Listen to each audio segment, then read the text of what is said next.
যাব না। আমি ইনশাআল্লাহ আমার সেই কথা রাখার চেষ্টা করছি। আমার কথা আমি রাখবো, আপনাদের ছেড়ে আমি যাব না। আর আপনারা মন খারাপ করবেন না, কষ্ট পাবেন না। হয়তো একটি সিট আমরা পাই নাই, কিন্তু বিএনপি সারা বাংলাদেশে ভূমিধস বিজয় অর্জন করেছে। বিএনপির একক সংখ্যাগরিষ্ঠতা নিয়ে রাষ্ট্রীয় ক্ষমতায় অবস্থান করতে যাচ্ছে।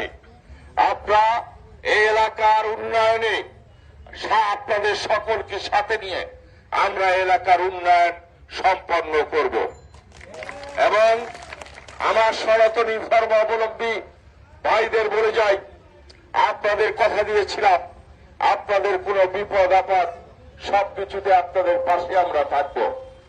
আমরা আপনাদের বলতে চাই, আপনারা নির্ভয়ে থাকবেন, নির্ভয় ব্যবসা করবেন।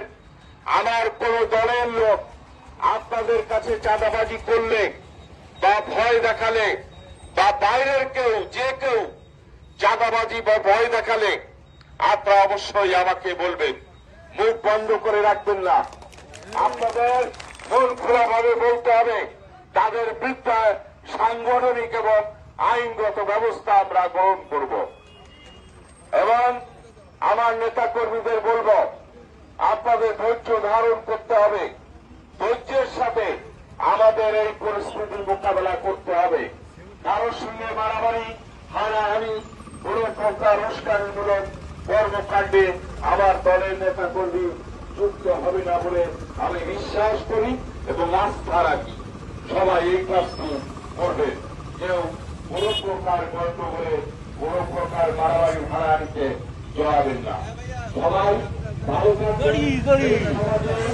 মানুষগুলোকে নিয়ে আমাদের ভালো থাকতে হবে, সুন্দর একটি সমাজ করতে হবে, সুন্দর একটি দেশ করতে হবে এবং আগামীতে এই হরিগালির উন্নয়নে আপনাদের সাথে নিয়ে আমি হরিগালির উন্নয়নের জন্য কাজ করব।